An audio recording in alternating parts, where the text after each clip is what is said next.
What were the last days like? The last days, they were tough. So Hayley and I spoke about death every day since the day she was diagnosed. When you know you're going to die earlier than you thought, you think about it all the time. Yeah. Most couples are laying in bed at night talking about, oh, we need to go to the furniture store tomorrow and get a new couch. Well, we're laying in bed, and she's telling me, make sure you have peonies at my funeral. Those are my favorite flowers. So our conversations were a lot different than the other couples our age. Mm-hmm. And so we had talked about death so often and so many times that you kind of process it as you talk about it over and over and over again. And so we got, towards the end, you can kind of see when the end is coming. I don't know if you've ever seen anyone pass away in hospice care from cancer or not, but they don't look like they used to when they get to the end. And to see somebody that was always so full of life and wanted to live so bad at the end of their life, where life was literally being sucked out of them, it's an image that sticks with you. And to see the love of your life that was always so beautiful, and she always was beautiful, but to see her look so physically sick was very sobering, just to make you realize some things. And so those last few days, I can go, I don't know how much detail you want, but I can tell you how the last 3 days went. I woke her up, I think this was Wednesday. Yeah, I woke her up. She was pretty tired still. She had slept from like 9 p.m. till 11 a.m. Never got up to go to the bathroom one time, which I knew was the first sign. She was skin and bones. And woke her up. I was finally like, I better wake her up, because she doesn't like to miss anything. Yeah. So we take her, and I get her in a wheelchair, bring her to the living room, and she's visiting, talking, but she's just kept like trying to fall asleep. And she didn't have any medicine in her, so it wasn't the medicine. It was just her body is starting to shut down. Mm-hmm. And I'm seeing these signs. I'm looking at her.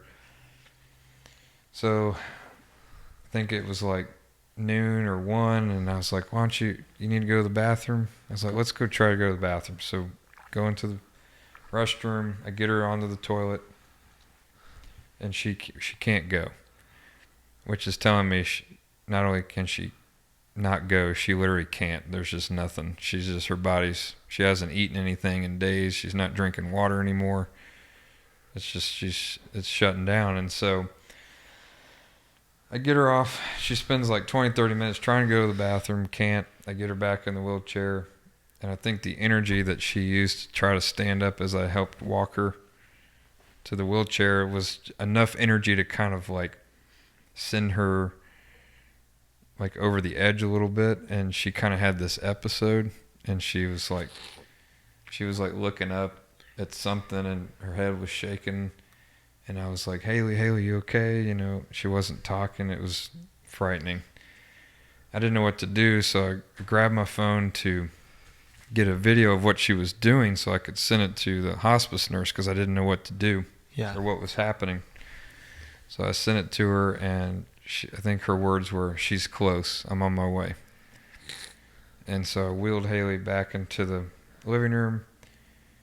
And right when we got to the living room, she just went limp. And I was like, oh no. So I picked her up, like a baby, in my arms. And I'm screaming out, like, don't go like this. Don't go. Please, I'm screaming at God. Don't take her like this. I can't do this. And she's just limp in my arms. And then my son Weston is coloring in the other room. Well, he hears his father screaming. Well, he comes running in and sees this whole scene unfolding. Mm-hmm. And I'm telling him, go back to your room. I didn't want him to see anything like that. And so I pick her up and I get her in the chair. I'm trying to figure out if she just like literally died in my arms, or like And when I went to like check her pulse, she just goes, she like comes to, like totally alert, looks at me, and she's like, "What are you doing?" And I'm like, like I'm super confused at that point. She was like, "I'm thirsty. Can I get some water?" And I'm like, "Yeah." I'm like, she was like, I was like, "Do you know what would just happen?" She was like, "No, I've just been in the chair." I'm like, we went to the bathroom, right?" She's like, "No, I've been in my chair all morning." I has no memory of going to the bathroom. And so then I really knew. And so I called her parents and called some friends that were refusing to say goodbye until they literally had to. Yeah. And so I called them, called our pastor, and my mom took Weston. He was doing a science camp this day, so she took him to science camp. Pastor came, we all prayed over Hayley, and she had always said, "When I go, I want to be in my chair, surrounded by all the people I love. That's how I want to go." And so she's in her chair. She's surrounded by mostly all the people she loves. The others haven't gotten there yet. And she wakes up, and right when the prayer ended, and she kind of comes to, and she's looking at everybody looking at her. She's just surrounded by everybody. And she looks at him. She's like, "This is it, isn't it? This is the end." And then she started getting scared, "Oh, I don't know.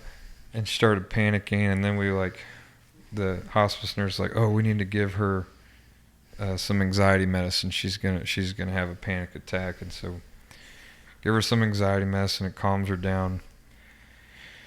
And then a few hours later, I realized I needed to go get Weston so I could explain to my son for the last time that mommy is going to heaven. This is it. So I go get Weston, and we come home, and I bring him in, and everyone leaves to give us some privacy. And I just looked at Weston, and I was like, how I told you that mommy was going to go to heaven?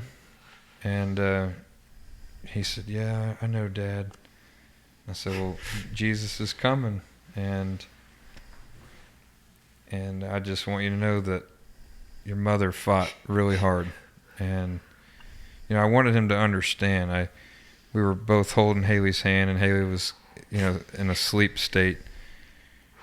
And I was like, "I want you to know that it's nothing that you did wrong." Because kids will blame themselves. Mm-hmm. I said, "Look at me." I was real serious. "Look at me, son." Yeah. And I said, "You are an incredible son. And the reason that your mother is here right now is because of you. And that she's fought this long, it's because of you. And there's nothing that you did wrong. You have been a perfect child for us. And it's just going to be me and you soon. And I'm going to need you. And you're going to need me." And he was just nodding his head. And he, was grabbing his mom's hand, and she just kind of came to out of nowhere and looked at Weston. And Weston said, I love you, Mommy." And she said, "I love you too, Weston." And that was the last thing she ever said. And she slipped into a coma state for the next 2 days. And people poured over the house, one after another. I just don't think y'all know how many friends we have in our hometown and how many people loved her, especially after the story really blew up. But people coming one after another, saying goodbye, laying on her legs, crying, people I never thought I'd see cry. One story that impacts me is Hayley's family has had this sweet woman that has cleaned their house since Hayley was born, and she's basically a part of the family. And she's seen Hayley grow up, and she doesn't speak very much English, but she is the sweetest, kindest woman. We love her like family. And during the hospice journey, she was cleaning our house weekly because we were having so many visitors and there was so much going on that the house was just a wreck all the time. And so she was coming all the time to help, and she couldn't communicate well because she doesn't speak a lot of English. But I was talking to Hayley's mom and I said, should we call Elvira? And she was like, we should. I think we should. I said, she's been a part of Hayley's life like since birth. We got to call her. So we call her up and she shows up with her sister who speaks English. And to this day, she came in and she collapsed on Hayley and just, oh my gosh, it was awful. To see someone that had been a part of somebody's life, not extremely intimately, but like there. Yeah. For 30 years. Yeah. And couldn't even communicate with this person very well other than head nods, but to see the love that she had for Hayley in that moment was very powerful to me. It impacted me. And it just speaks to the power of love. You can love someone without even communicating with them. It just really impacted me. But anyways, that one sticks out to me. But I think Friday night, she was in her chair and, her breathing was starting to change. And I laid out some chairs from the dining room table so I could lay down next to her in the chair, and so her favorite season is Christmas, so she loves Home Alone. And it was July, so we put on Home Alone, and I laid on these chairs. There's a picture on my page. And I just cuddled her for the last time and laid with her, and we watched Home Alone.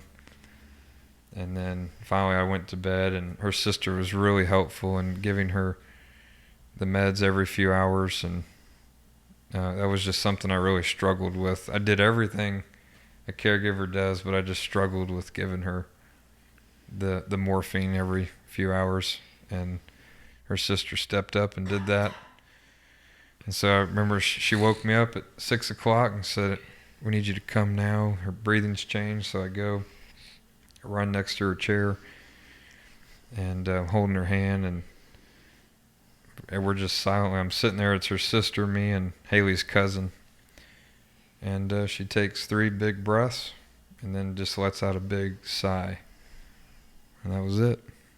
Her cousin said, time of death 6:08. And I'm sobbing, crying, and I had read the book, or I've been reading the book, Imagine Heaven. I'd started reading it before then.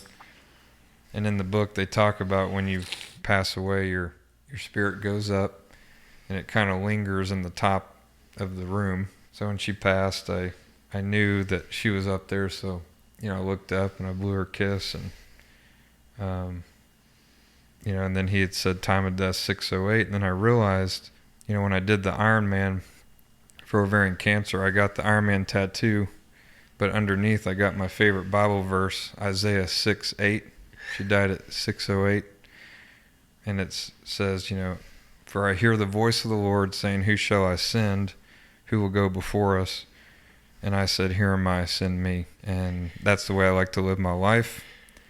And in a way, I feel like she's the first to go of our friends in our generation, that she was like, here am I, send me, I'm coming.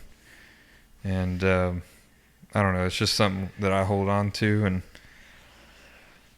so, and I've told this on the Get Back podcast that I went on, but when the hospice nurse came and asked, I need you to do one more thing for your wife. And I was like, what is that? And she said, I need you to carry her from the chair to the bedroom because we want to get her, make her look presentable so everybody can come in and spend some time with her. And we just need some privacy to do that because it was in the living room. So she said, I can get someone, I'll call someone to come move her if you want. Mm-hmm.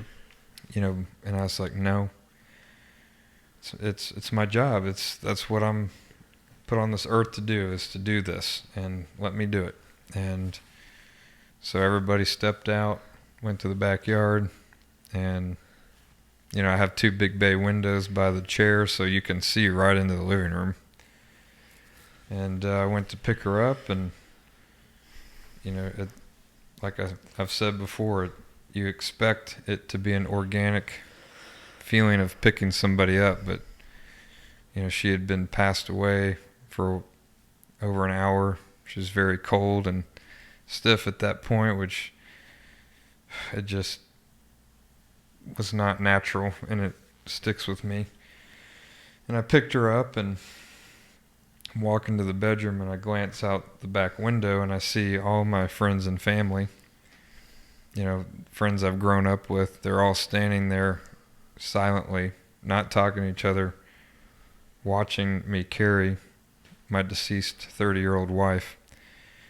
And they talk about how impactful that was for them to see that. And I carry her into the bedroom, and I set her down on the bed.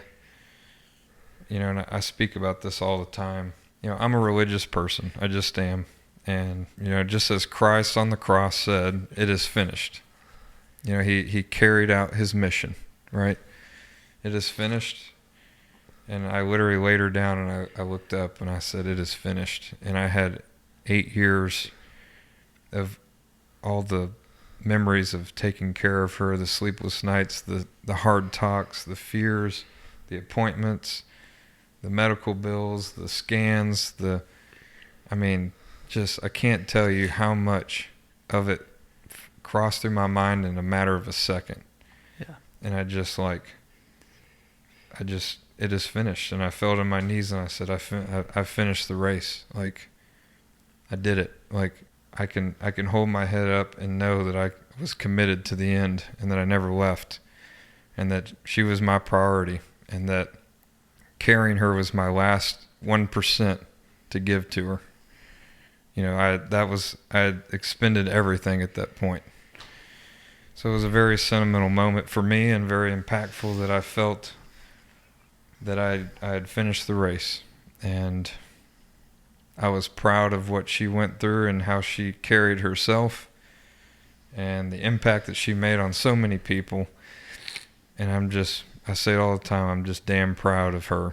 And she's my hero. And I'm just honored that I got to be the one to have a front row seat